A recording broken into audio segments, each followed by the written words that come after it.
afternoon. Welcome to this mid-July meeting of the Lynchburg Electoral Board. Thank you all very much for being present. I'm David Newmeyer, Chair of the Electoral Board. To my left is Steve Troxel, our Vice Chair. To my right is Betty Gibbs, our Board Secretary.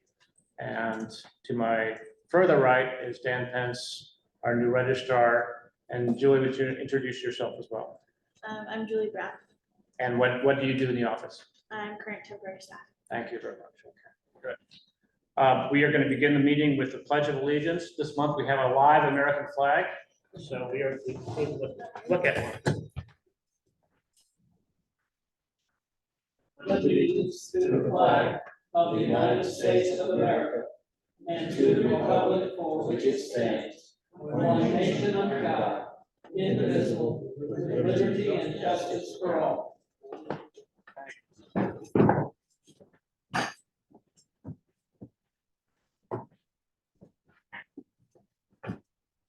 I done the introductions, and I have no further comments at the moment. So we will proceed on to approve the agenda. Are there any additions to the agenda? I don't have any either. If there's no objection, we'll approve the agenda as proposed. And then we also have two sets of minutes to consider. I'd like to consider them as a block together. Are there any changes to either set? No, sir. Okay. I make a motion. Thank you. Is there a second? All in favor of approval of the minutes, please say aye. Aye. Aye, ayes have it, and they are approved. Do any of us have announcements?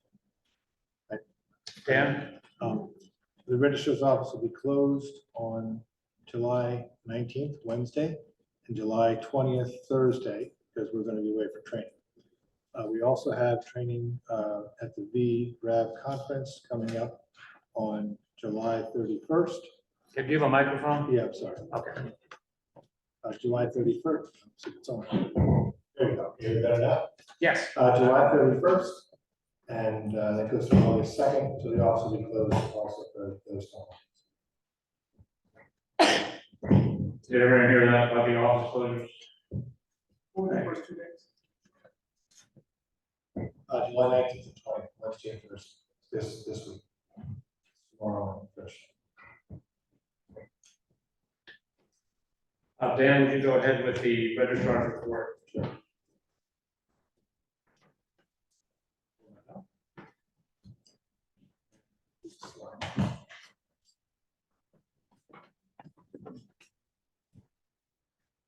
Okay, pretty standard table of contents. Let's go down through these items. First report is registration counts by locality as of July 17th. This once again goes across the wards, shows active and inactive voters, all voters, and gives you a breakdown of military, overseas, and federal. Just as a high-level comment, I think we noted this last time, that it is the 3rd Ward 2nd Precinct, which is Liberty University's precinct, which has the highest number of inactive voters. And that's something we look to see if we can get in better shape. Second, Dan, has the number of total voters changed at all since last month? number of total voters is slightly up. I can't give you the exact. So we've had a few registrations. We've had some registrations, and actually the next report shows that. Great. Okay. I'll proceed. Thank you. So this is from June. Actually, we actually have just reported stats from June, not July yet, because the month's not finished. But you can see this is our registration. It's a little bit hard to see. Maybe I've tried to do the best I could to get it visible. But this is different categories of where we get input for registrations. You'll notice that the most, of course, is the DMV, which is down up the 3rd row from the bottom. And that's where most of our registrations come from. This is automatic or semi-automatic registration. You can see across the bottom, these are the totals for the month. Okay. Any questions on that? So discretionary agencies on this chart is basically the DMV. No, I'm sorry, it's the one down below, third from the bottom. So all government agencies are supposed to function as registration locations.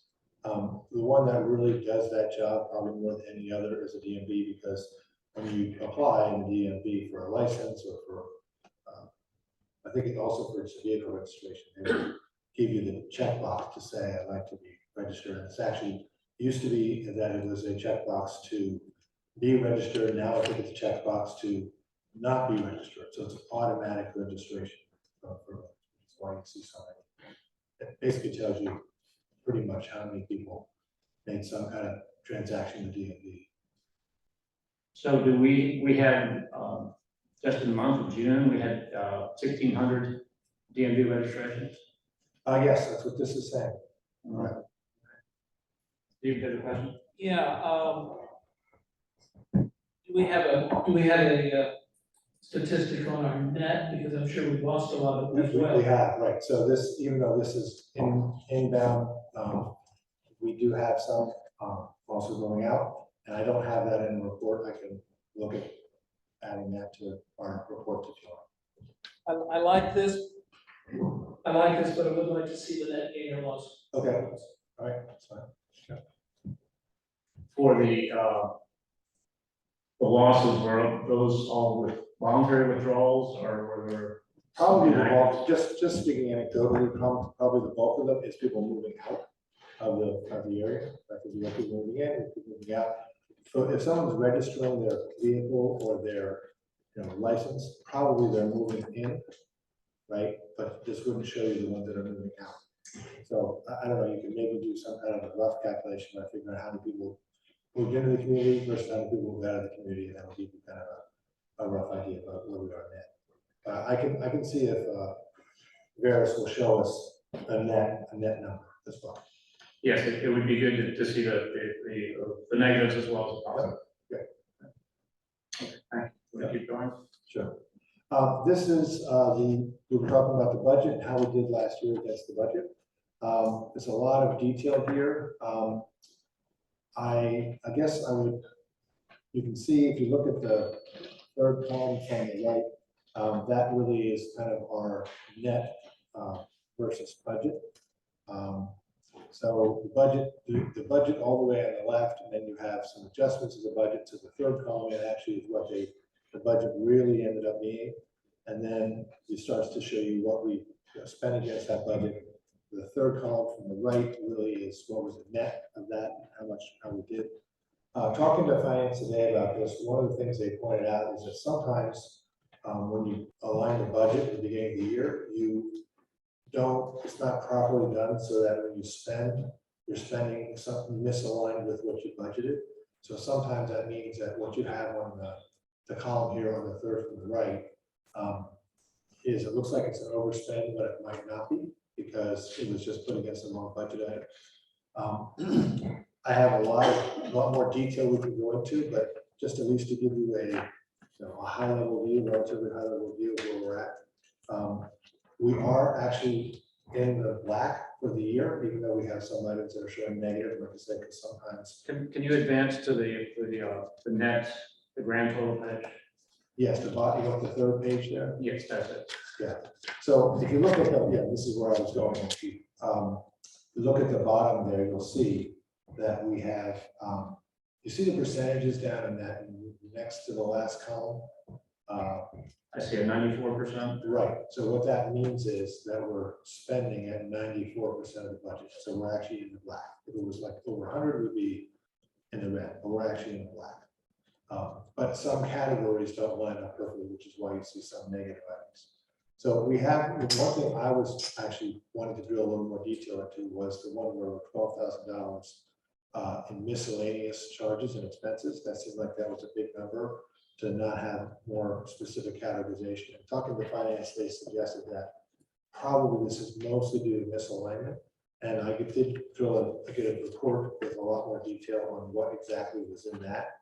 And it's like 8 pages, so I don't want to go through that in detail, but I can tell you by looking at it, like there's a lot of items like staples on here, service printing, Walmart. So it looks like election supplies, it says, so there's a Sam's Club. So it looks like there is things that are being bought for the office and potentially for making, elections and precincts run smoothly. That's a roll.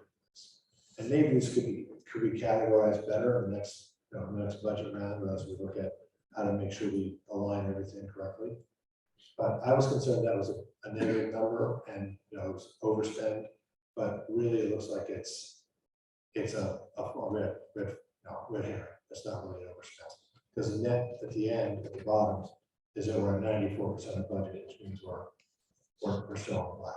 And we've got an office supply item here that's only 1%. So the Correct. staple should have gone there. So Correct, this that's line- exactly what they were saying, that's what. Misaligned.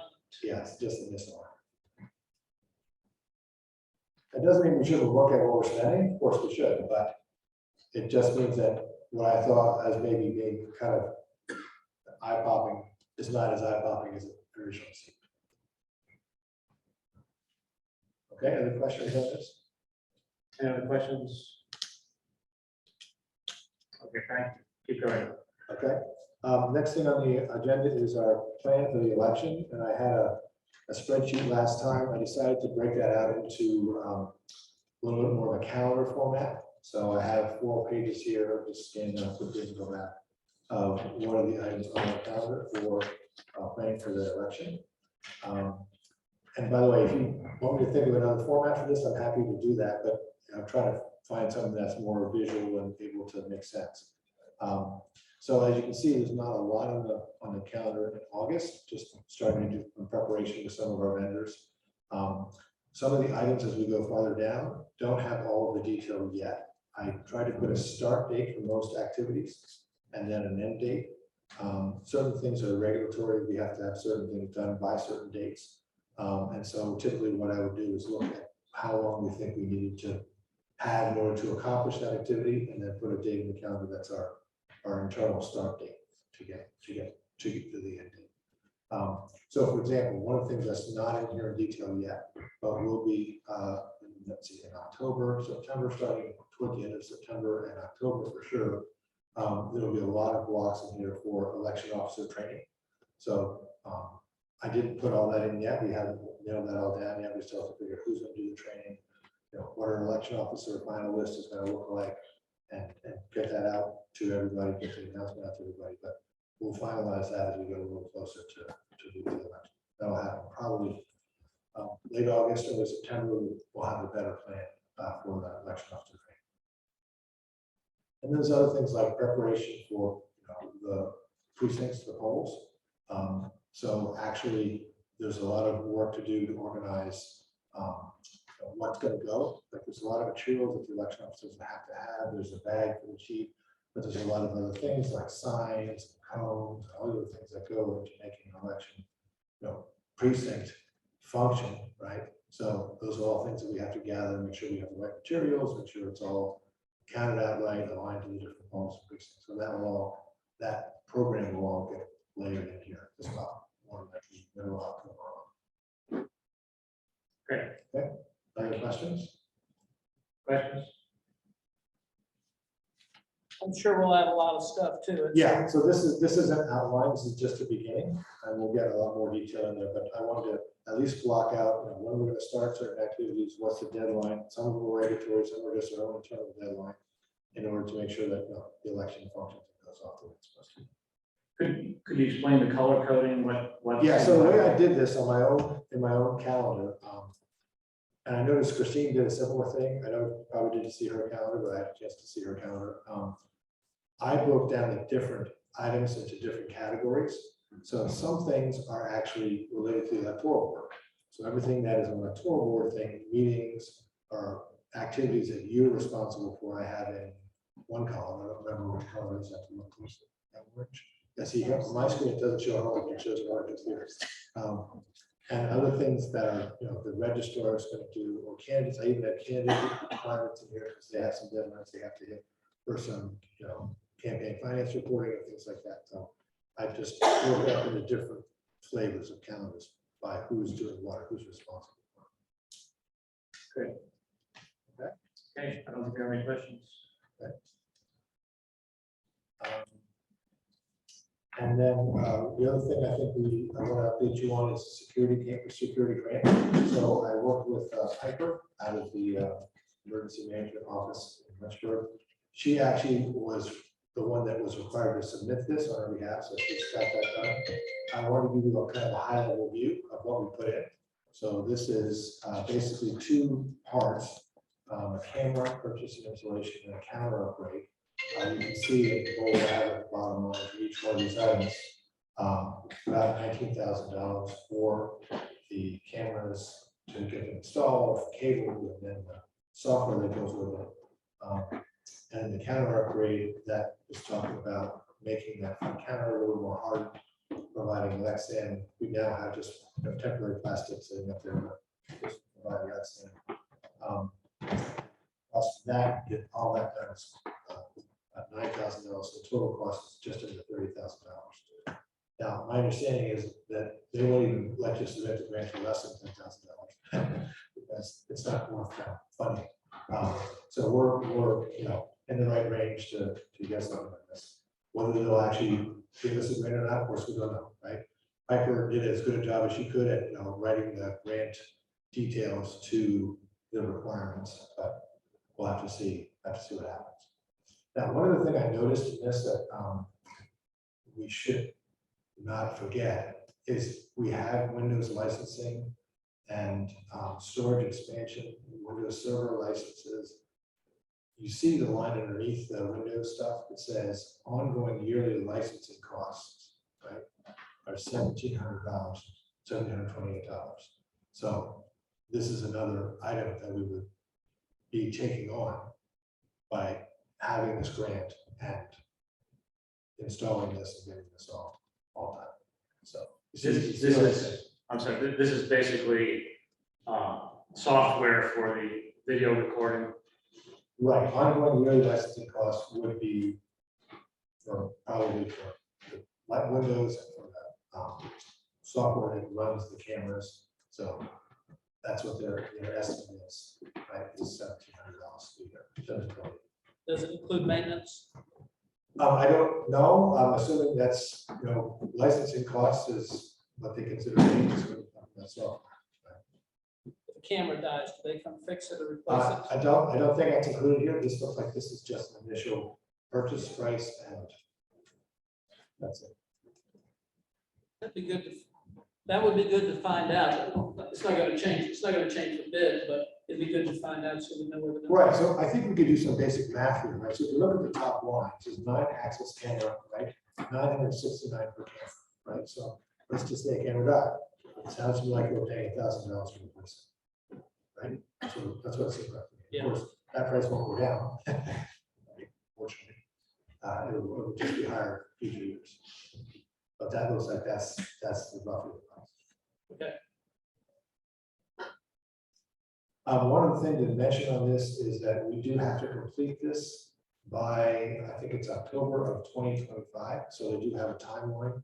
We must complete it by a certain time. Or they take away the money. I don't know how they do it, but anyway, that's what they're required. We have to have within a certain, we submit the grant, we're going to get whatever they respond. And once they respond, we have, I think it's like 2 years to actually use the money. We don't expect it would actually take 2 years. do we? Have you ever had a contractor come to your house? Good point.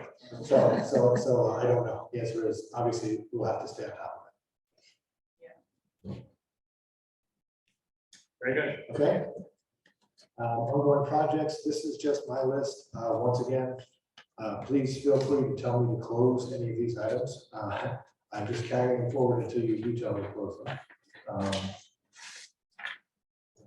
So in case you did. When did you actually submit the grant application? That actually went in on the 17th. Yesterday? Yeah, so Piper sent me an email yesterday saying, okay, grant's all done, it's all in, it's in play. So we've been working on it for a little while, but I guess the official hit send on the email was Somebody told me last night that yesterday was the last day to submit the grant, so I'm glad it went in. Yeah, it did. So she was keeping track of that, and she was. So this is a list of open items. Like I said, you can, I know we're gonna close this, where is it? Security in the registrar's office. I think this is the voting security plan, right? Yes. Oh, sorry, down below. Sorry, Yes. the voting security program, that's gonna get closed today. Yeah. We may close also the election manual, right?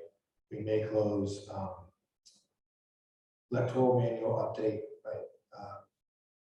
We may close also the election policy updates. All those items may get closed today as part of our whole business.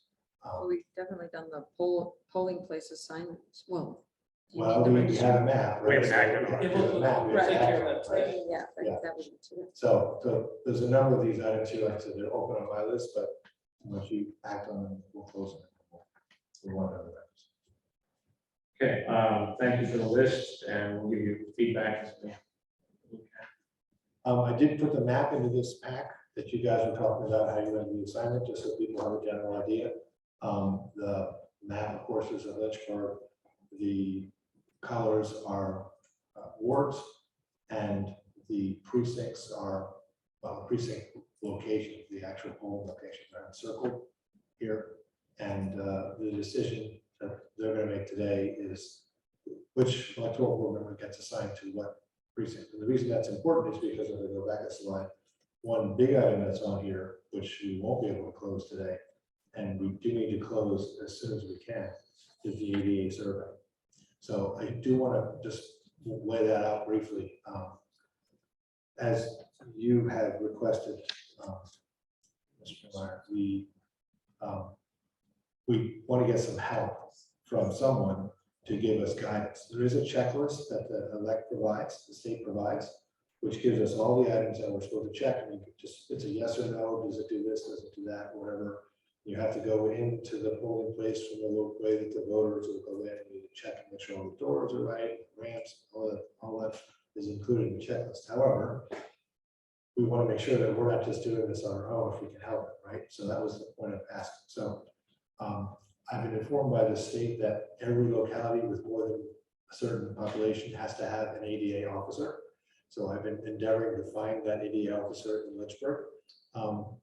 It seems like that role is a little amorphous, shall we say. But the building supervisor has agreed to, building inspector and building inspector Doug Saunders has agreed to assist us as much as he can. Now, caveats to that. One, polling places are generally speaking private buildings and therefore don't fall under his jurisdiction necessarily and within the city to dictate changes. Part of the reason for that is because they may be grandfathered in under the code requirements. So there's some question about how would you enforce the ADA compliance for for buildings that are being used like churches. Like now with schools, for example, he wants to step back from the schools and have the schools facility coordinator manage that with us. So it looks like there's at least a few different pieces that have to fall in place. But first piece, of course, is you guys deciding which precincts you're going to cover.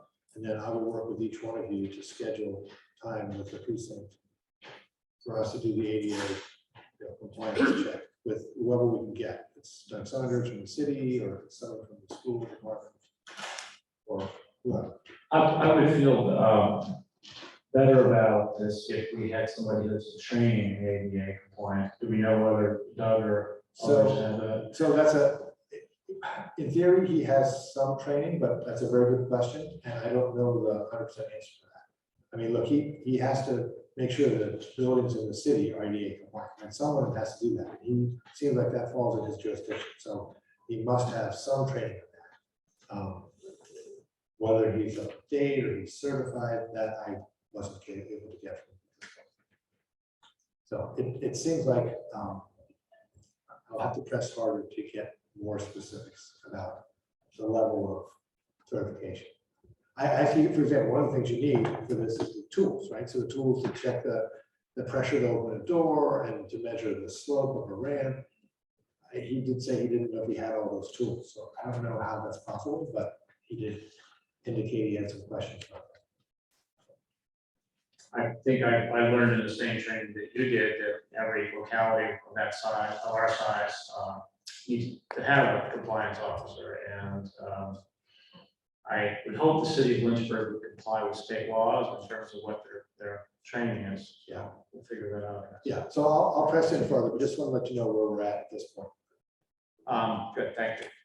Betty has looks like from the Department of Elections Forms Warehouse, a polling place accessibility Right, checklist form. correct.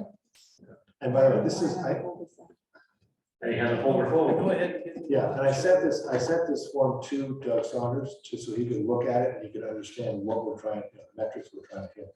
He hasn't come back to me since I've sent that to him, so right now I'm sitting with him to review and to tell us what he thinks. Okay.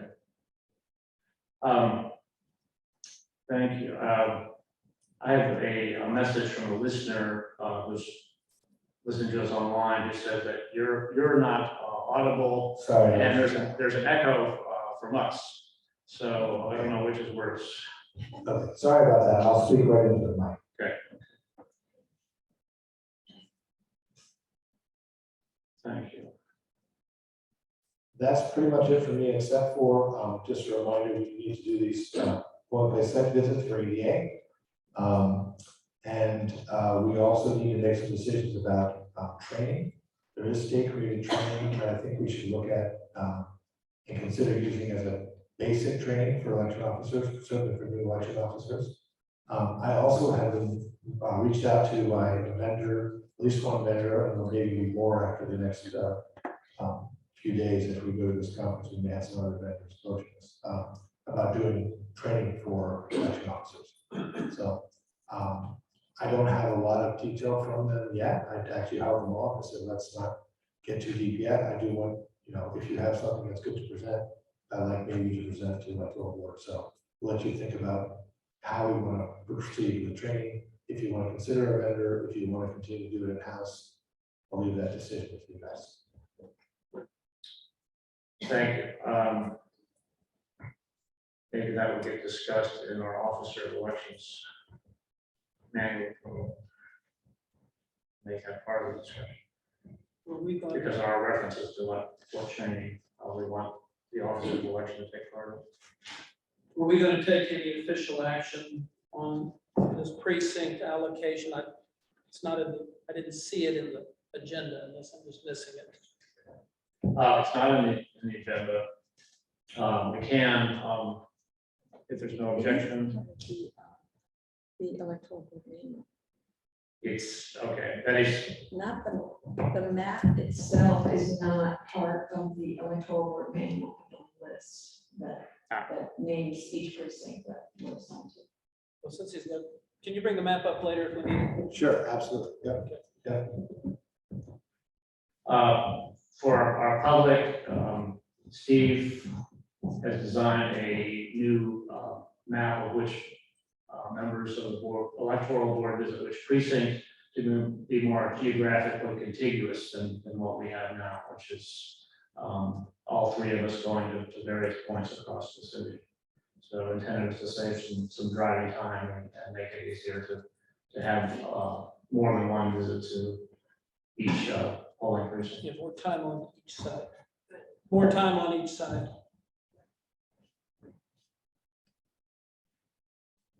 Okay, we'll take that up as part of what the board manual. Okay, any other questions for Dan? I think we're ready next to take on old business in the agenda. The first item is approval of voting system security program. This is something that we previously discussed. Steve asked for an opportunity to go over it again before we vote on it. And Steve, are you ready to vote? Yes, sir. So that all we propose to do today then is to approve this document, and we each have to sign it and submit it to the Department of Elections. So is there a motion to approve this document? make a motion. I'll second it.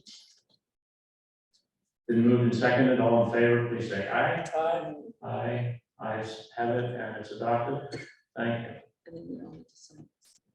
And we will sign it while we're here. Before we just not proposing to do it now. Next item is outsourcing absentee ballot processing. And Steve, you've been leading on that, so will you go ahead and give us an update? Okay, is Brian Vanderand on the Zoom? And can we hear him? Yes, I am. Okay, good. Nice to meet you. Brian, Can we- Before we go further, I hear that on these speakers, but owl, not on yes. anything else. Yeah. Want me to hold? Is there a way that? I don't want to. We can get him on the sound Can- system, but. Can Julie do this? There's a button we can turn it up, so it's actually Okay, louder. okay, here we go. On the other side, there's a plus mark. Let's try and get you louder, Brian. Hang on a second. No problem.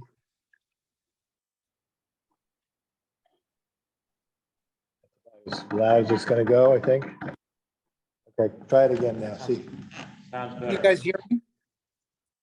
yes, even the audience can hear you. Good. Thank you, audience. All right, Um, yes. Brian is Senior Vice President of Operations at Fort Orange Press. Got 12 years of experience in the election world. He was formerly a Vice President of Operations at Runback Election Services. And this is my first time working with him. I've been working with Christy and Daniela before, but I'm happy to have Brian here. And what we've been doing, because we have not been saying the bid prices out loud, simply because we haven't adopted anything. We're trying to be fair and not give an advantage to other vendors. So if we're talking figures, we're talking about increases or decreases to what's on the bid that we received from Daniela a month or two ago.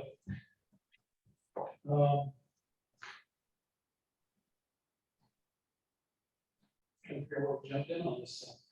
Basically, what we're looking at is the idea that Fort Orange Press be given a contract to mail out the bulk mailings of absentee ballots.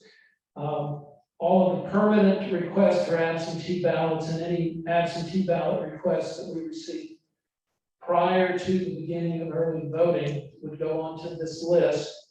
And if we decide to do this, Fort Orange Press would take care of printing the ballots, stuffing them into the envelopes with a 3-envelope system, mailing them to the voters with a tracking number so that we would know when they left Fort Orange and when they arrived at the voters.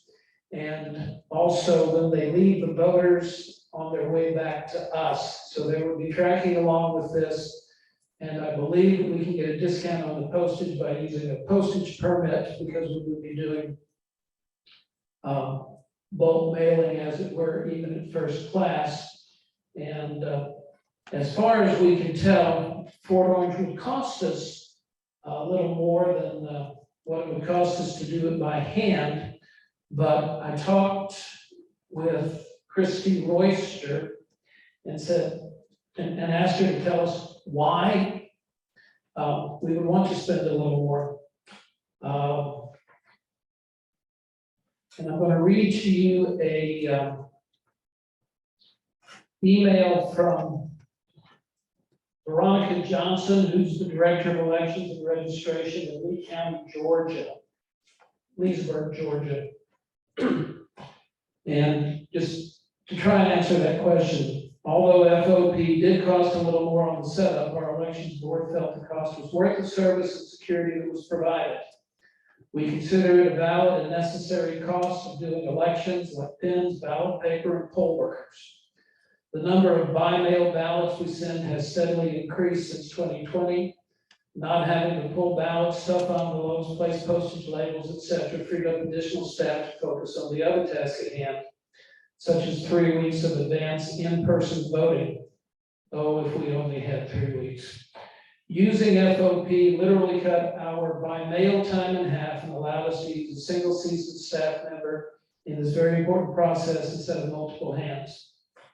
Anytime I can have a seasoned staff member involved, I sleep better at night.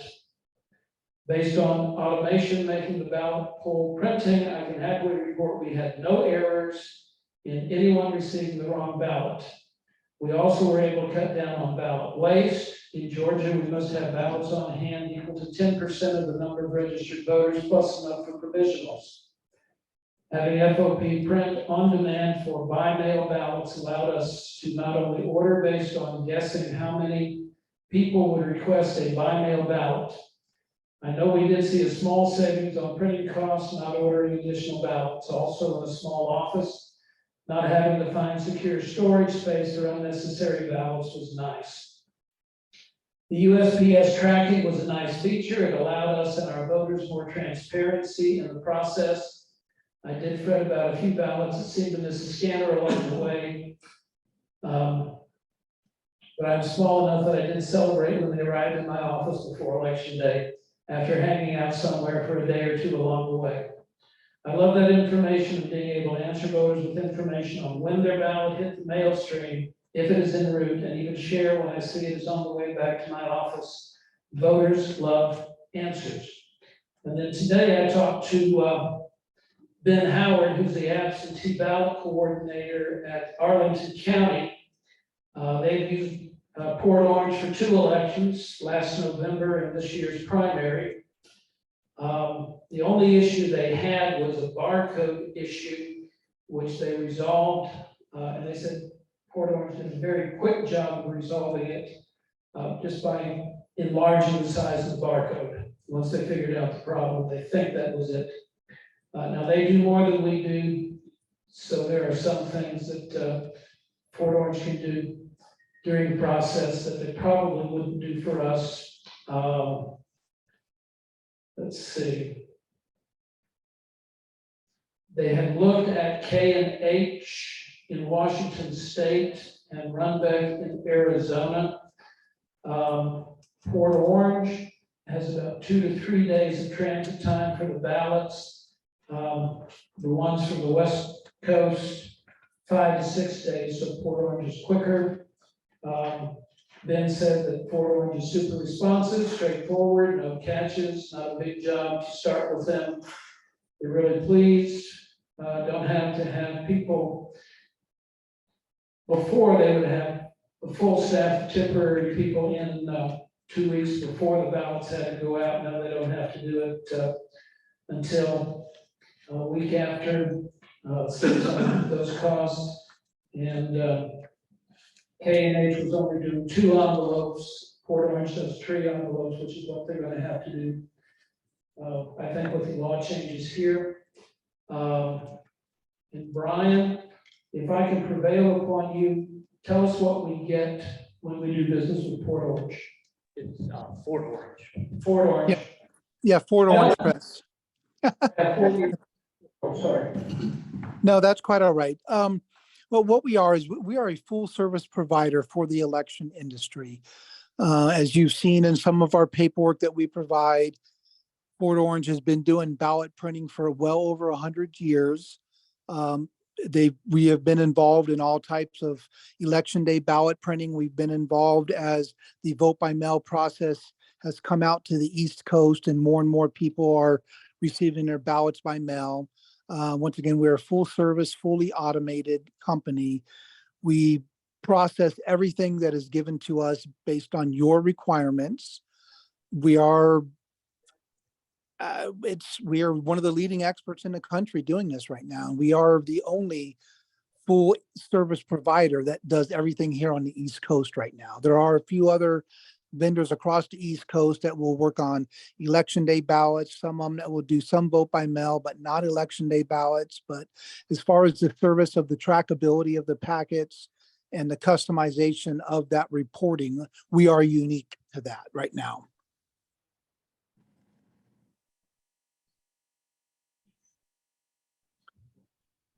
Brian, this is David Newmeyer. Could you tell us how many other jurisdictions in Virginia you work with? In Virginia right now, Alexandria, Arlington, and Loudoun just came on board. I'm going to say about 12 to 13 days ago. Thank you. Yep. And we are currently working with a couple others right now in the procurement process outside of yourselves. In Virginia. Is that right? In Virginia? Yes, sorry, yes, in Virginia. Steve?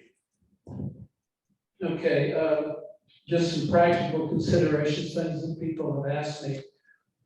What we would need to do is send you a prototype of the ballot and a clean list of people that need to receive absentee ballots. And you would print the ballots, put the necessary printing on all three of the envelopes, get the right ballots into the right envelopes, the right envelopes into the other right envelopes, and mail them out. And now we Yeah, would pay, I'm sorry, go ahead, sir. we would pay for we would put money into a postage account that you would spend. And if I'm remembering correctly, we would use a postage permit, which would give us, we would not be paying the 66 cents a piece for first class mail, because using the postage permit and sending out more, what is it, 300 that you have to send out a single mailing. So we would get a reduced rate on postage, correct? Yes, you will get a, yes, you will get a reduced rate. You do not have to mail them out at first class pre-sort. If your permit allows, it'll be a standard mail processing, even though it says standard versus first class.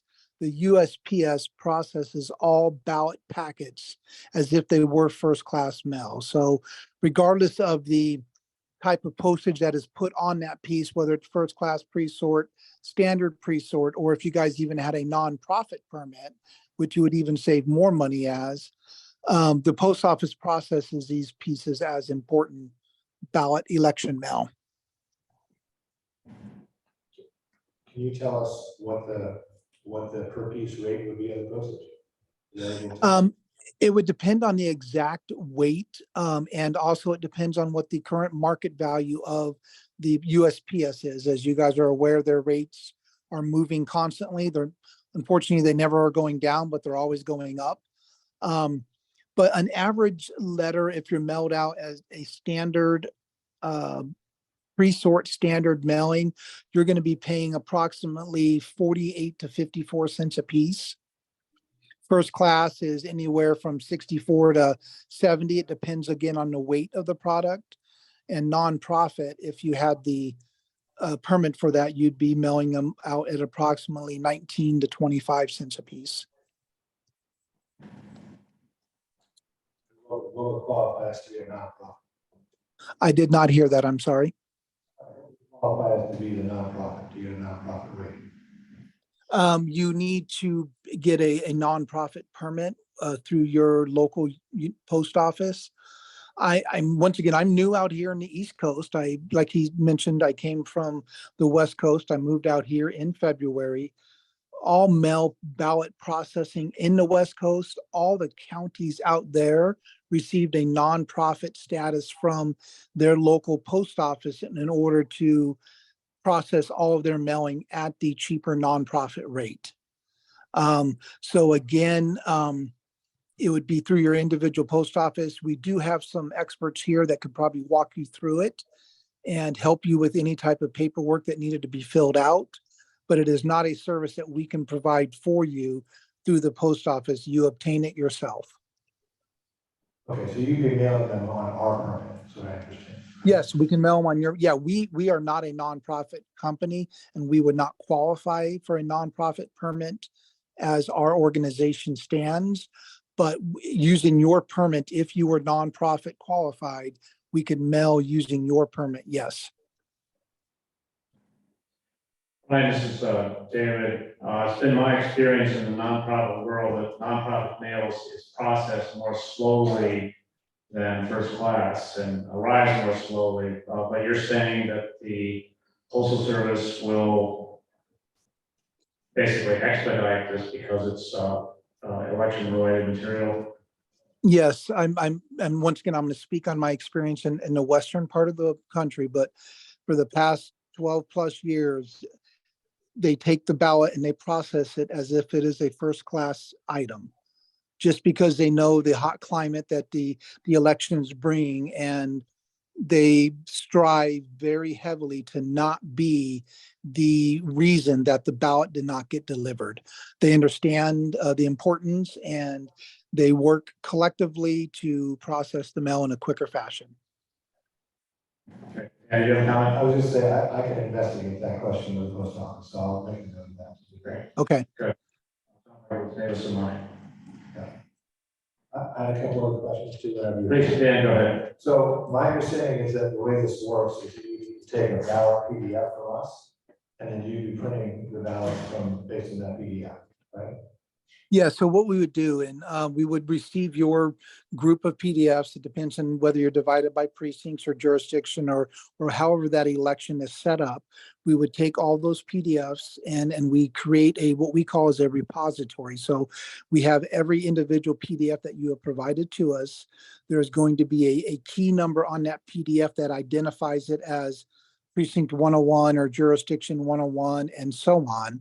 When we receive your request file, which is a list of all your voters that are expecting a vote by mail packet in the mail, we will take that request file, we'll process that data against that PDF repository, and it will automatically go pull one ballot image, which the PDF, once again, out for each individual voter that is expecting that particular precinct. So, and then when we're inserting it, it will verify that voter John Q received ballot number 101 as required in the request file.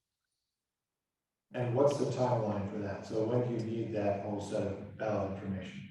Typically, what we like to set as a standard, and obviously dates are somewhat flexible, we do work on a first in, first out basis. That's the only way we can be equal across everybody that we work with. Typically, we like to receive the PDF images of the ballot at E-55. I'm not sure if you guys would, typically in the election world, it's 55 days prior to election date is when we would like to receive the PDFs. And we would like to receive the data to mail those ballots out at typically E-45. Now, if you are requiring us to mail out your UOCAVA packets, we would require that data at E-50 in order to be able to process those ballots and get them ready to mail at the statutory date of E-45. Right, you're aware in Virginia, early voting starts in September. Yeah, so you're early, okay, that's, once again, it depends on when you're going to start your early voting. And those dates, as we get closer to the time, that's just a standard request that we like to receive our files. If you guys have a unique situation where you want the mail packets to go out sooner, we would base it on the volume of packets that we are going to be producing, which it's looking to be a little bit over 3,000 packets. We would probably need about a 10-day window to allow us to prep the PDF, process the data request file, print, insert, and mail the packets.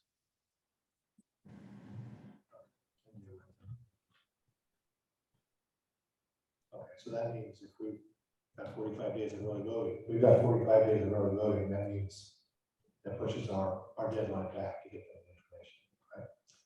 The other question I have is, with the obvious point of all this is for when these ballots come in, is we scan them correctly.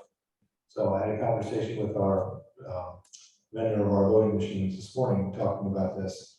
And apparently they can produce the ballot PDFs that you need, but they would really want to have a certification process of your ballots on their machines, which I would also. So we don't have. Yes. Ballots. I would confirm with that 100%. What we'd like to do is we ask every customer of ours to order a test sampling. So we would receive your PDFs that are produced by your tabulation vendor. You would send them to us. We would print out how many ever ballots you choose for each precinct. Some people choose 5 for each precinct, some people choose 10. It depends on, the complexity, but we will print those test ballots out, ship them to you, so you run them through your tabulator to confirm that our printing process is tabulating correctly on your machine. We will not mail any ballots out unless a customer has tested the ballots off of our machinery.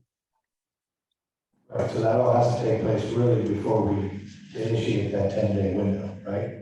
Yes, ideally, what would have to happen is we'd have to get those PDFs in enough timely manner in order to, typically, if we receive the PDFs on day 10, prior to the day you want it to mail, we could turn those within a 48-hour window, ship them down to you overnight so you can run them through your machine. And then we can keep prepping the data file and the other envelopes and stuff, get ready for processing. And then once you've confirmed those ballots test properly, we would proceed with printing. And one more question. The data file that you take from us with the voters, what format is that? It typically depends on the VR system that you guys use as a county. Typically, we prefer to receive a CSV data file. Either that or I'm looking for that process here right now. CSV is the most common. And we do have a secure share file where all PDFs and all data must be uploaded to in order to keep, the security of the process. This goes back to David's question about other localities in Virginia, because they're using the same source for this data. Yep. Yeah, we are currently processing files from both Arlington and Alexandria, so we should not have a problem with your data file either then. Okay. Steve, is there anything else that you wanted to present?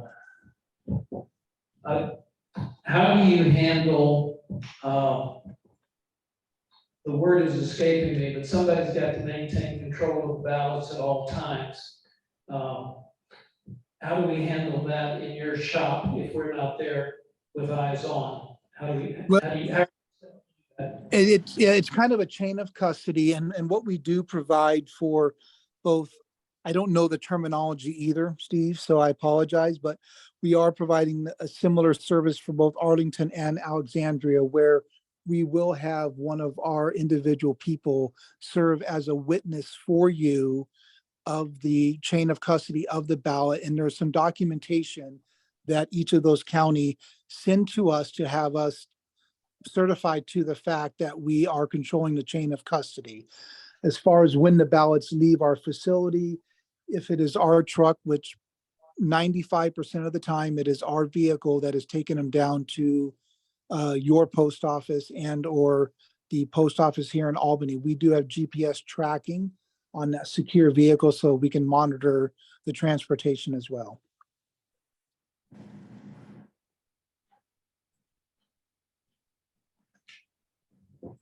Thanks. Steve, anything else? I think unless you folks have other questions for Brian, I think we're probably at the point where we just need to discuss whether this is right for us for this year.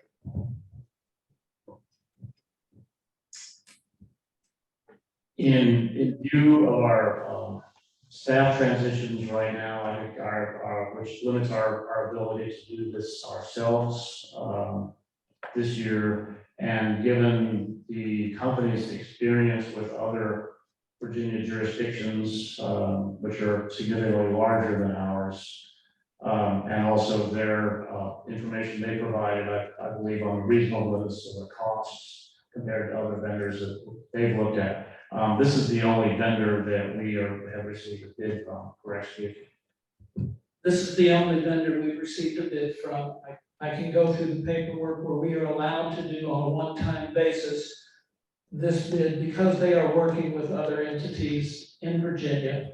One of the companies, maybe K&H, took Arlington 6 months before they would even respond to them because Arlington at 175,000 voters is too small. And Brian is from Runbeck, so he would know them better than I do. But based upon the people that I've met and the glowing response I got from Ben Howard in Arlington and the email, I would think that we could at least give them a shot, and we can legally do it even without doing request for proposals. Yeah, if I can say something regarding that, there is, the ballot production and the mailing of election ballots, there's very few people across the country that do it as a business. It is one of our core businesses here at Fort Orange Press. There are a lot of other ballot printing companies, namely one that I came from as well. There are larger corporations that are obviously like any other American corporation and are in it to make money and make good money. A lot of the smaller counties, they will shy away from because there is a price point at which it makes it difficult for a ballot printer to produce a packet and stay within in costs that are, assigned to do that particular job. But we are, working at picking up a lot of these counties in the East Coast and also out in the Midwest. There is one of the larger printers out there who kind of drew a line and said any jurisdiction that is below 30,000 registered voters, we cannot provide a service for them anymore. So, but we understand the importance that, everybody needs to get a ballot. Everybody needs to have an equal right to vote, whether they go stand in line or whether they choose to do it from their home. So we are building plans and processes to allow us to accommodate counties of this size as well. I just have one more question, which is, what's the significance of Fort Orange? Significance? Oh, the actual name of Fort Orange? I'm sorry, did you say yes? Where does the name come from, Fort Orange? Actually, I'm once again, I'm new to the area, but the short history lessons that I've gotten from people, there was a battle at Fort Orange up here in upstate New York.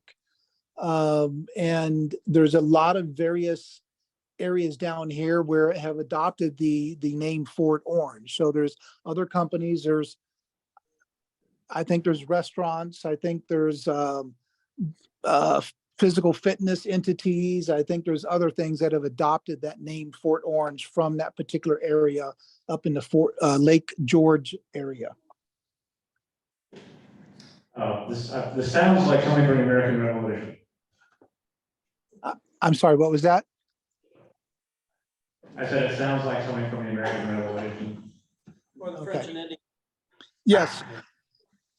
And in any event, I feel comfortable in going to my college friends' house. Well, Dan, looking at the budget, are we gonna stay within budget if we reallocate? I mean, that's a good question. I don't know if I can answer that 100% right now, but we're looking to figure out some savings. I think if we can understand how to reduce the mailing costs, the postage costs, that will bring us back something. So I don't know that it'll get us all the way back to net zero again. But if we could do the nonprofit permit, that would be significant, right? That would save us 2/3 basically on our postage. And right now, I think the postage we're spending, we're just using first class stamps and we're putting more in everything. So the outgoing mail, the return ballot, so that's just, since we get back typically about half of what we send out from from an absentee ballot, it means half of that postage is just going in the trash. So Something to keep in mind though, real quick, even if you do get a nonprofit status for outbound mail, you will have a fee to pay on all return packets if you don't ask your voter to put a stamp on it.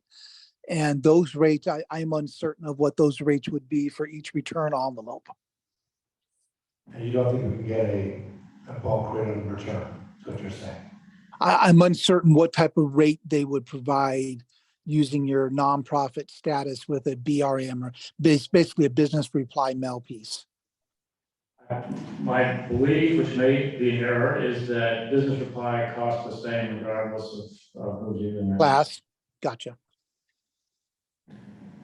Dan can ask the postmaster when Yeah. he checks it out. Okay, we're ready to proceed? I'm ready for it. Okay.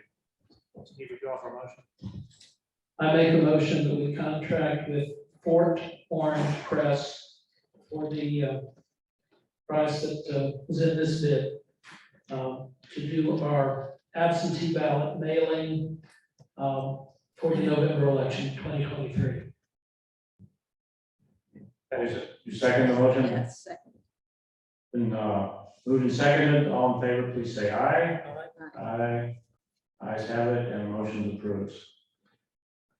Thank you, and Dan, please keep us informed. Thank you Brian? guys for your vote of confidence. If you don't need me, I'll exit myself out of your meeting. I was going to tell you, thank you for being here, and if you have a fetish for electoral board manuals, you can stay, but otherwise, have a great day. Thank you guys so much. I appreciate it. Have a great day.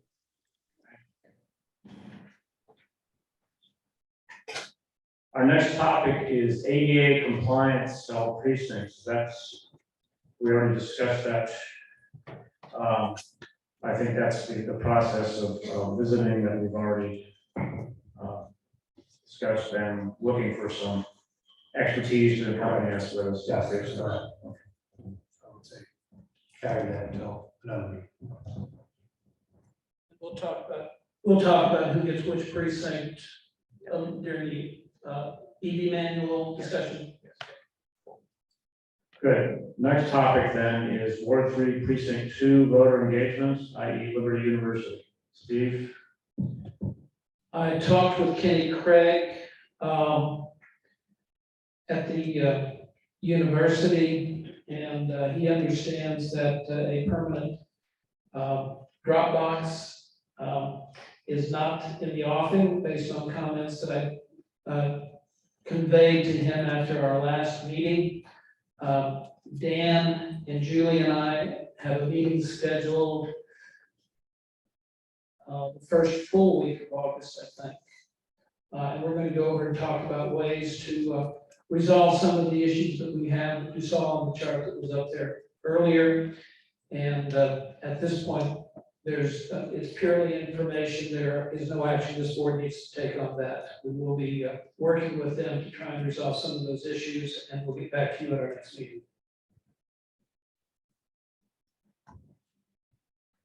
Thanks, Steve. Next item then is a policy regarding officers of election. Last year, we adopted a policy just regarding non-renewal of officers of election. Steve is taking the effort to collect information about how we go about acquiring officers of election, how they're appointed, and then also included the process for non-renewal. Steve, would you go ahead and describe that? Well, we simplified a two-page document into what amounts to about a half page, and then added what it requires for nomination, appointment, training. There is a thing about removal from office, which I found when I was researching this, and denial of appointment. Do you want me to read through this policy? Has, Dan, If we made this policy available to the public, It's not, can you post it? I can post it, it is not posted right Okay, all right. Can you post it on our screen at the moment? now. Yes, I think so. That's a good question. I don't think I have it on this machine. Let me see if I can find it.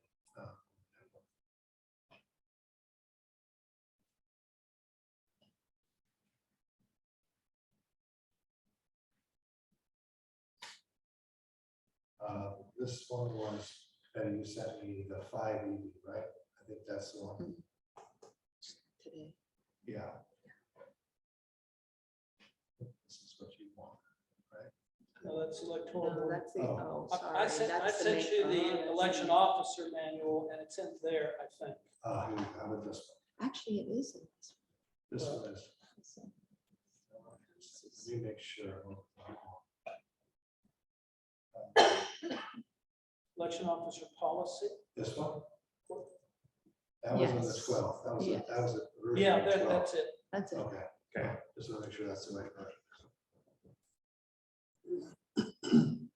So in brief, this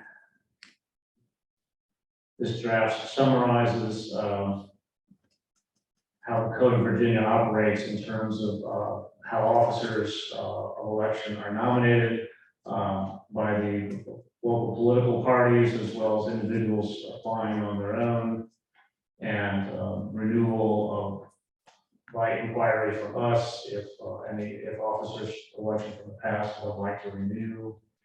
And then the sort of the code gives priority to appointment by the political parties in order to remain parity of party representation as much as possible. And goes on to say that appointments of officers shall become valid after a nominee signs and submits a required oath of office, and the board receives a satisfactory background check on the nominee. Appointments for one year when they're scheduled for particular precincts. Training that they need to go through, which is specified in the code, and training for Lynchburg election officers shall consist of two parts. One is the online training provided for by officers of election for the state board of elections. The second part is a combination of in-person and online training provided by the board, that's us, and registrar, to reinforce state law and cover details and procedures specific to Lynchburg voting operations. No appointed election officer who has not completed the training shall serve as an officer of election. We're going to initiate a survey at the end of election day, asking officers to complete to respond to how well they believe their training prepared them for the day. The procedure for removal from office that's in the code, and then if there is a request for denial of reappointments or appointments, a procedure for handling that. So I believe this has been reviewed and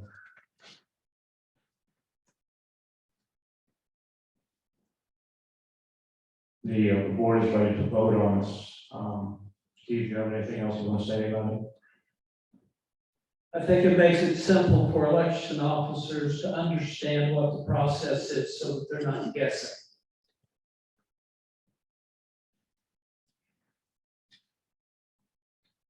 You ready for me to make a motion? Dan, any comments from you? No, I think it's good. I'm happy. Thank you. Okay, yeah, I think it's fine.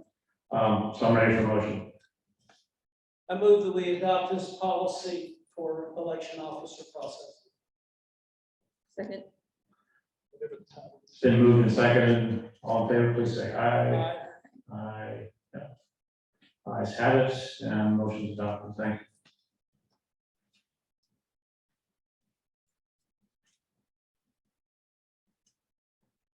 Next business item is the electoral board manual approval. This is something we've had on the agenda several times this year. We're ready to go forward. We may not reach approval today, but there are any particular items that we want to review today. I have, we've been through a couple drafts, and it's voluminous. I think we need No? to talk about page That's the other 5. Okay. We need to talk about page 5. Okay, the draft that I have is dated May 2nd. Is that our current draft? It's not? This is our current draft. This is page 5. I had it earlier. Which just, I can't see the page, just right. Okay. Oh, yeah. What is the Right there, addition? yeah. This one, okay. That's. We had talked about that map that Dan had put up on the screen earlier, and this is basically how it would shake out. I had noticed that I was supposed to go from Sheffield to Fairview, and I wasn't supposed to go to the library, even though I was going to drive right by the library. So I started talking with the other two board members by email about maybe we can make this a more contiguous thing, because if we spend all our time in the car driving from one end of town to the other, we have less time to actually spend in the precincts. And you know, if it's all together, I mean, frankly, it's easier to get from precinct to precinct, especially if we get a call that somebody's got an issue and they can use a little backup, and they've got a question that they need to handle. It just makes it easier to do what we're going to do. You saw that the city was carved up into 3 areas. I just drew those freehand, trying to figure out, just trying to show where they are. They're not, those lines don't follow any precinct lines. But basically, David volunteered to take the downtown and the east end of town, those 6 precincts. I live closer to the south end of town, and I spent 7 years as chief at Heritage Methodist, and Betty lives up close. We actually all 3 live pretty close together, but Betty has had some of those churches, and it's pretty much closer to her. I'm closer to the south end, so we just kind of sorted it out and just emailed back and forth a lot and came up with this. I'm assuming that Betty's got 3 more something. There they are. Okay. Yeah. She's supposed to. Fixed it. Yes. I know, she tried to get out of it. But anyway, so that's pretty much what it is. And I don't know that we need to vote on it. It's just something that we have divided up among ourselves. When it comes to the ADA thing, those are the precincts that we're supposed to be responsible for when we do the checking. Okay, the most recent edition of this that I see in our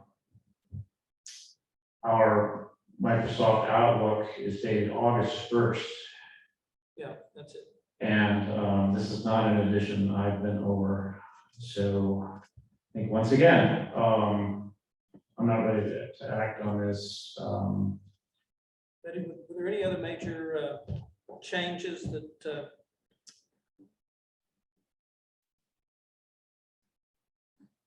I think you deleted a few things, didn't you? Yeah, I took out some pages. I took out some pages that you can reach by links online, and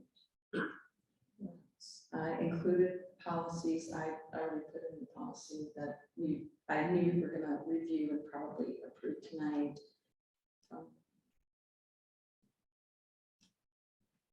Because it's still mostly the same stuff. Oh, we expanded the calendar, we added more things to the timeline of the annual tasks of the electoral board. It's calendar. Some of them were in there, but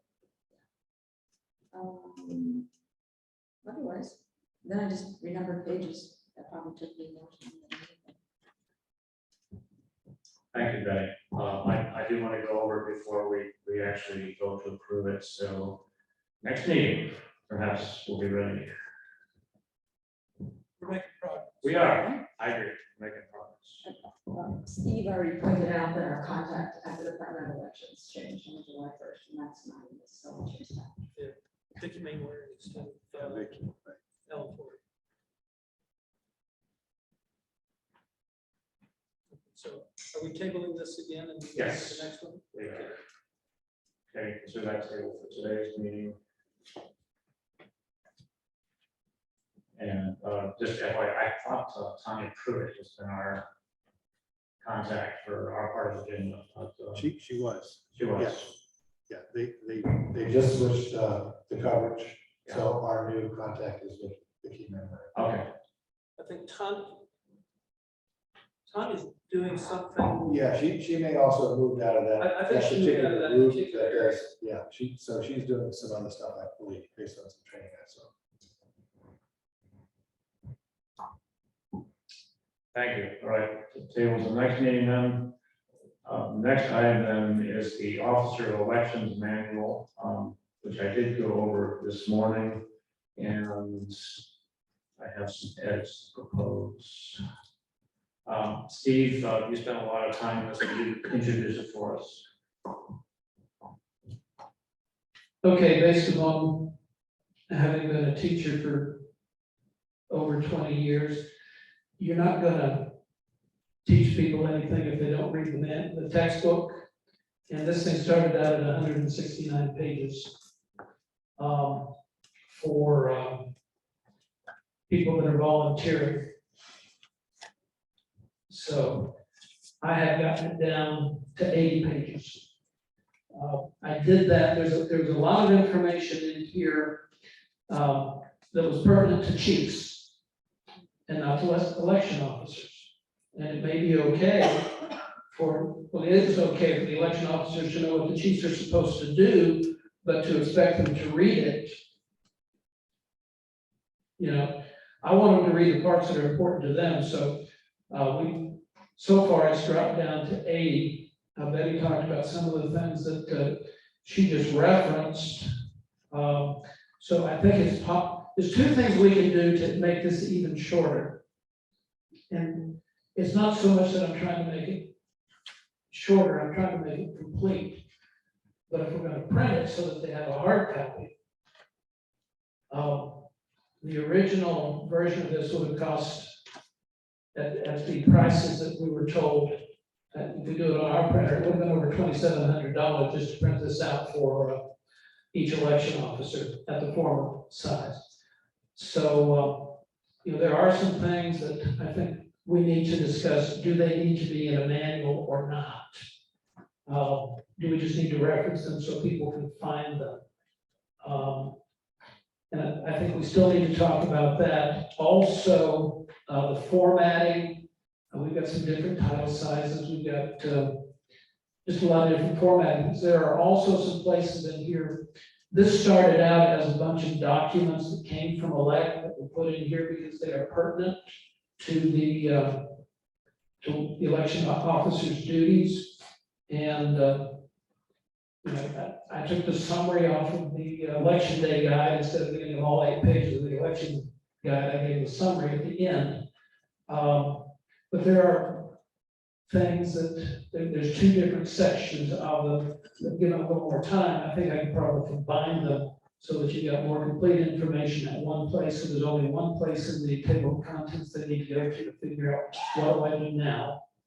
And there were a few things on David's list that we need to put in. I just didn't know where a couple of them were to put them in.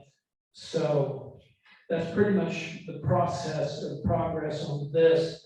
I don't know that there's anything that we walk through or talk through on these things today. For example, we've got copies of the oath of affirmation that they're going to have to sign.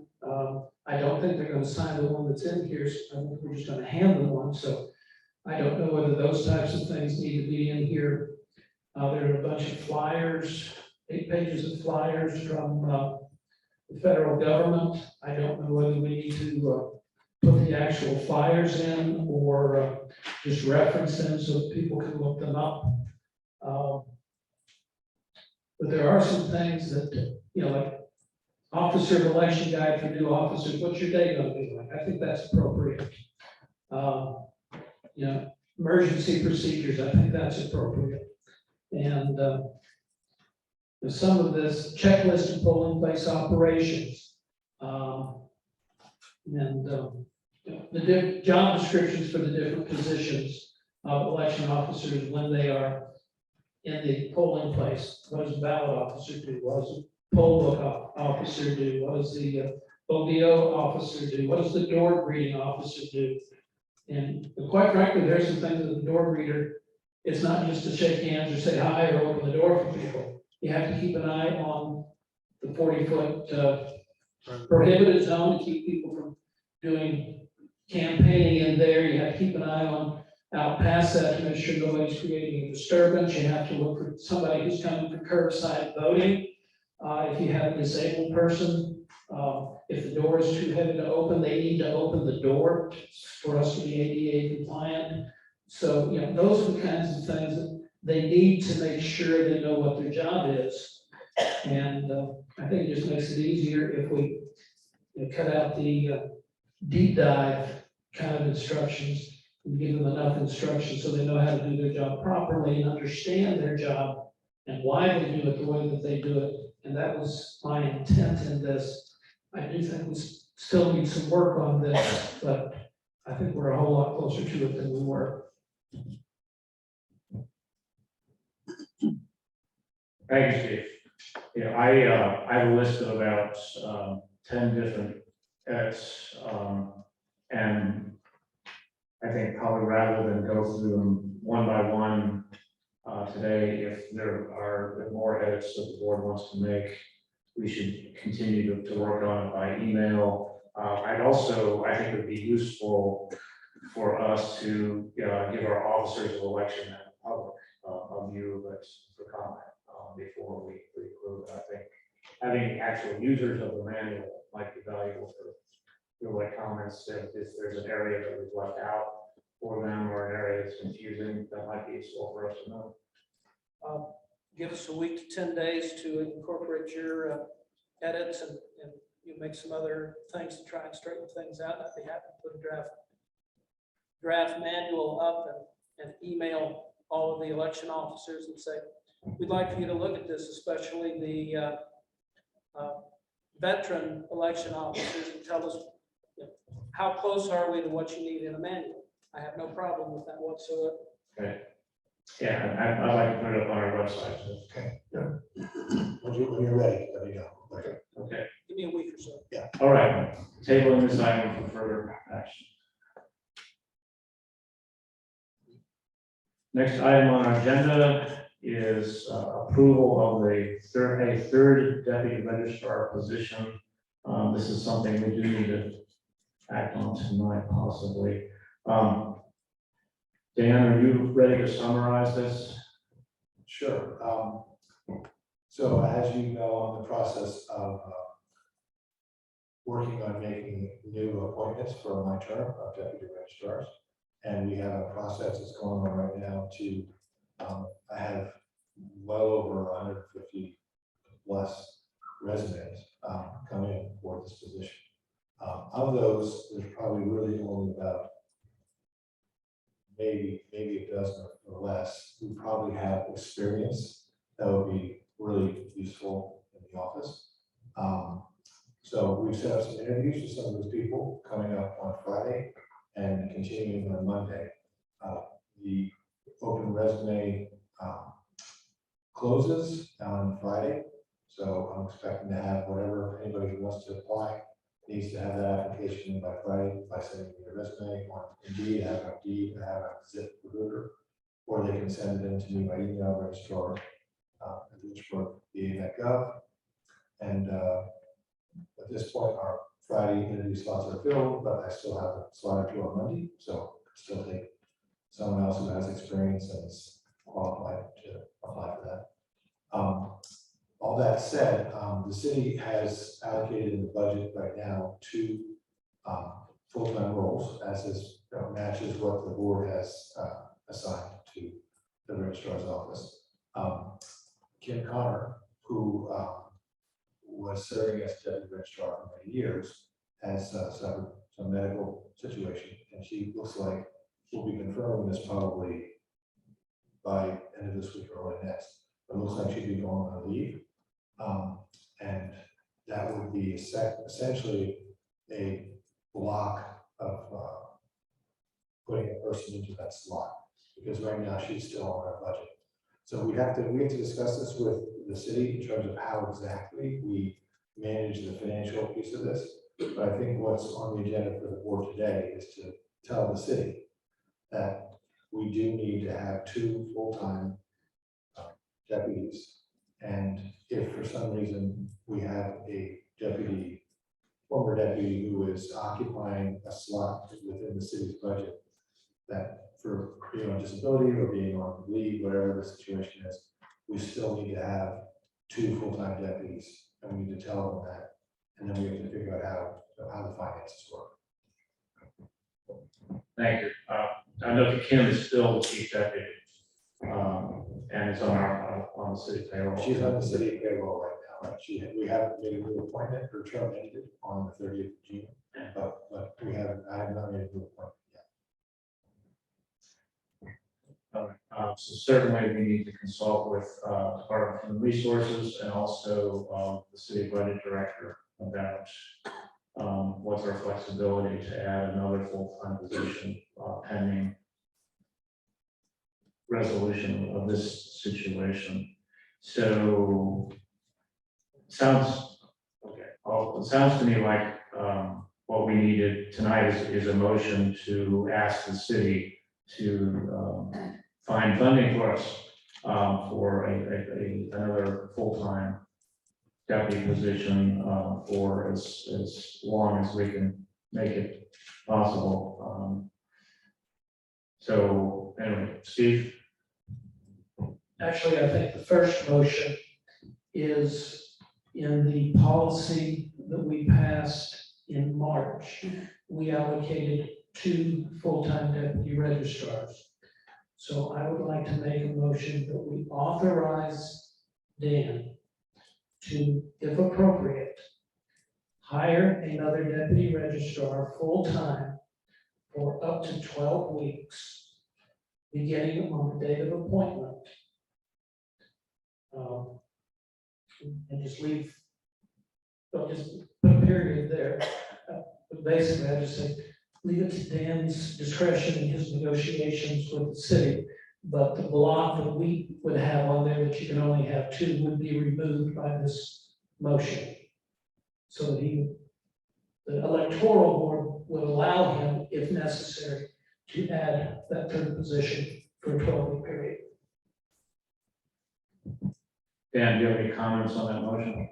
Yeah, so my only concern with that is if I'm gonna hire someone, they're gonna wanna know that they're gonna have a job for more than 12 weeks. So, I would like to be able to assure them, if we can, that this is not a 12-week position. I don't think I'll be able to hire someone for 12 weeks. Not as a full-time deputy registrar. So, I don't know how to word it exactly, so I understand there's a bit of a dilemma there. We don't know the final status in terms of timeline or how the city budget will be, adjusted around this. So I think I'm just looking for the board to affirm the opportunity to hire 2 full-time in the face of the fact that we have someone who may still have some open, questions about what their FMLA will look like. It sounds to me like we need a lot of guidance from the city on, yes, both family medical leave act requirements and as well as how much money we can get from them to fund another position. And that will dictate how long we can say the position will last for the time being.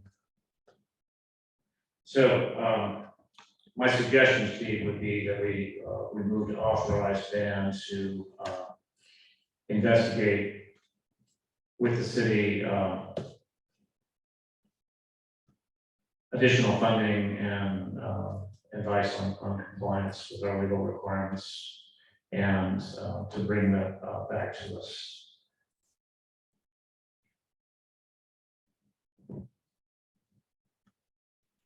I'm biting my tongue. We do need to get the situation resolved. And, however that works, the only reason I mentioned the 12 weeks, because I think that's the limit on the FML. So I can make a quick comment on that. Go ahead. I did talk to HR and she has 22 weeks of leave that she could take. And she may actually be needing to take that before she actually qualifies for that. So that's so a few months. In that case, I'll remove the 12-week component from my motion. But we do have a limit of 2, and we need to raise it to 3. However this works out, because Dan needs to get us 2 people in place in the office. So we can remove the time limit on it. Then it becomes a budget issue. So my suggestion then is our motion needs to authorize Dan to obtain funding for and hire another deputy registrar. I was gonna make 2 motions. One to adjust our policy so that it can do 3 instead of 2. We do the second one where we authorize him to deal with funding.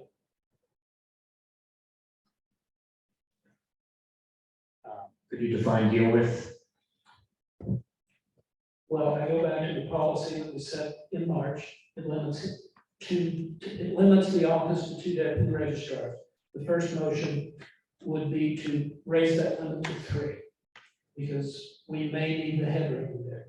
The second motion would be to talk with the city, the budget office, the city manager, whoever he needs to talk with, to see what is possible so far as funding the additional position we would authorize in the first motion. There would be 2 separate motions that would accomplish the same thing, and I think it would keep things a little cleaner if we made it 2 motions instead of 1. I'm a one motion guy, but I don't want to object too much. So would you state then your motion for our secretary to get this now? The first motion is that we change our deputy registrar policy to allow the registrar to hire up to 3 deputy registrars at his discretion.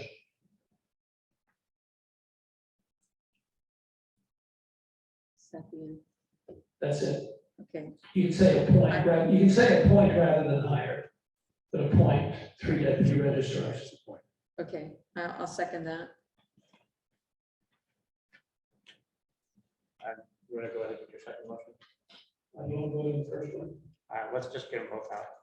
Okay, the second motion is that the board authorize Dan to speak both for the registrar's office and for the electoral board, to the budget director and the city manager and anyone else required to find funding for that 3rd position that is being authorized in the first motion.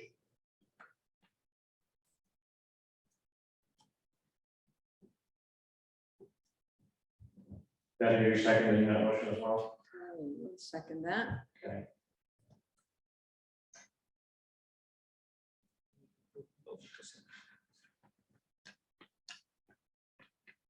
Is there any objection to considering both motions at once? Hearing no objection, we will take them up as a block. All in favor of approval of both motions, please say aye. Aye, I have it, and the motions are approved.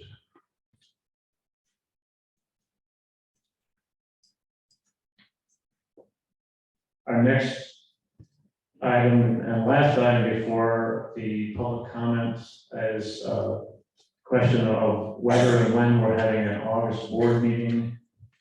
And I had previously suggested, well, we previously discussed whether we might not need an August board meeting. I normally would be out of town for a month starting July 31st. Now I will be here till August 4th at least, it looks like. So it would be possible for us to meet at the beginning of August. As to whether we will have business to transact, my suggestion is just we hold that date right now, our first Thursday. We cannot. But, well, the suggestion is we just keep that on our calendars and until something else. Well, let me leave it this way. Date of an August board meeting to be determined. Can we leave it at that? Fourth is a Friday. I understand. I understand. No, it could be any date in August that we choose. Oh, I see, okay. TBD, Well, it won't be the third. to be determined. You never know. You never know. You lawyers. Wait, lawyers, You you never know. Okay, so, that's my suggestion, that we just leave the date of our August and TBD. We will probably discuss election officer training at our next meeting. in May. So, And approve our training manual, yes, for Yeah. election officers. Okay. So we will do that. We will keep the public informed. Okay, without objection, that's our plan for the August board meeting. We now reach our public comment periods. And if any members of the public would like to comment, we ask you to step up to one of our two microphones, identify yourself and speak into the microphone. Jeff, would you like to start? yes.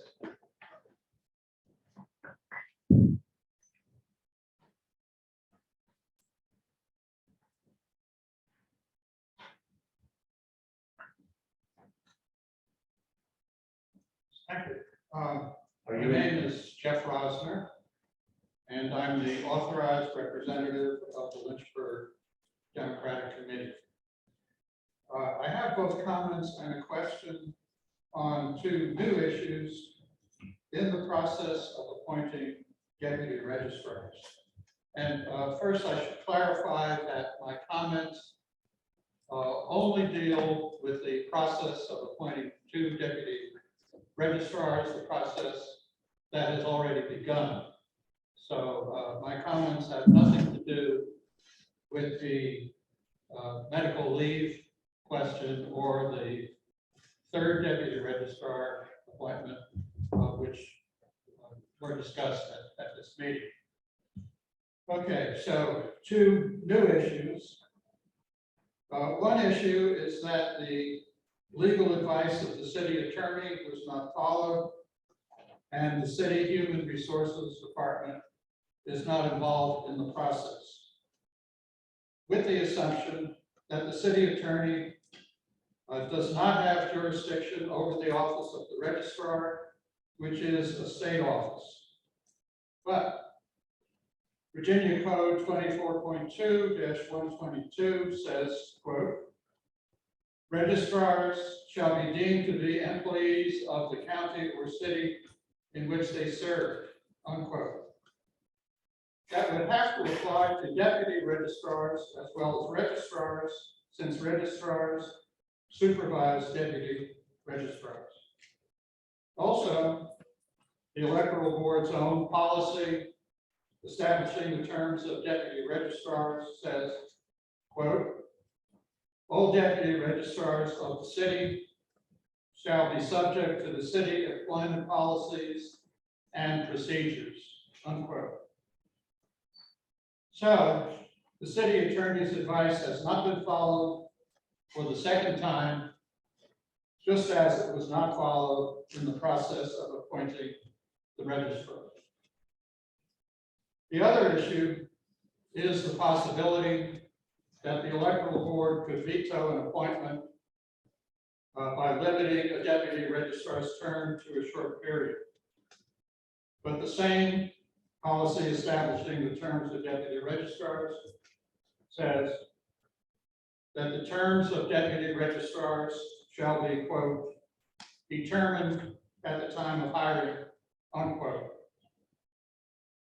All right, then, given all of this, my question is, did each of these, not following the city attorney's advice and the possibility of an electoral board veto, originate with or get suggested by the board, board members, the registrar, or some outside source?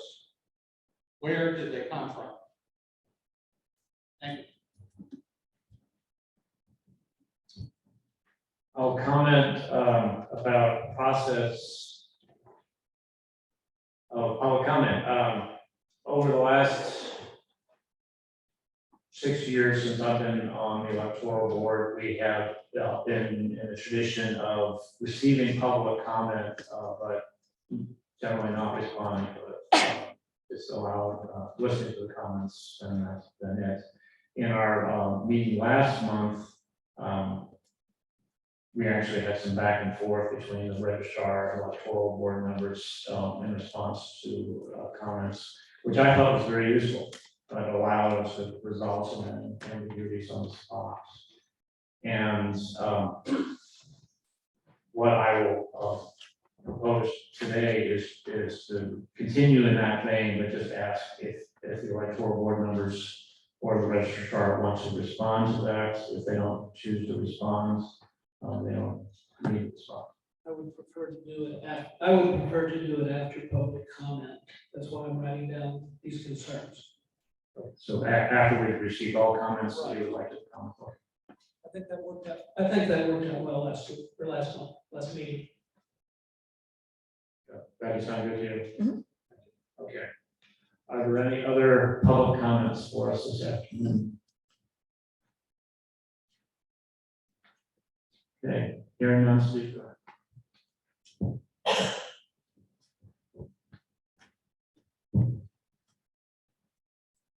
There is a legal case afoot.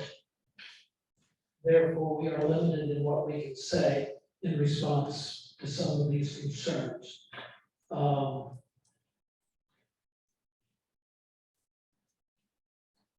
HR has not been involved because HR has declined to be involved. They were asked, but they declined, so it was not us that kept them out of the loop.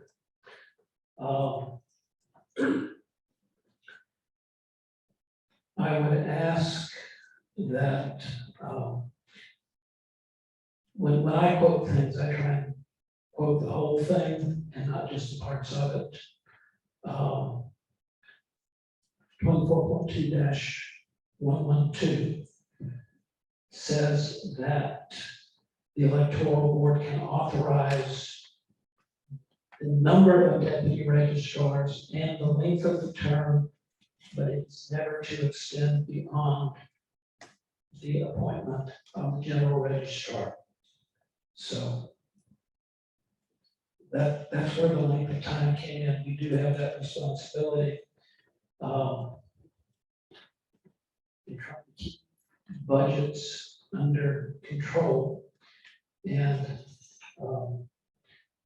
these policies did not come from an outside source. This electoral board makes this electoral board's decisions. We are not the puppets of anybody else. I think Action. Also, and you probably know that in the code, following the section 24.2-122, there's an attorney general's opinion that says, general registrars are deemed to be employees of the city or county as used in 24.2-122, meaning that the general registrar is bound by the locality's policies and practices, but only to the extent that such policies and practices do not interfere with the orderly function of the registrar's duties as set by Title 24.2. Thank you. Okay. I think that concludes our meeting for today. Thank you all very much for attending, and watch our website for further information. And Dan is also our Facebook administrator now too, so he'll be no doubt putting lots of interest in stuff. So we'll keep you informed about a date for an August meeting, and thank you again for attending. Richard. Sarah?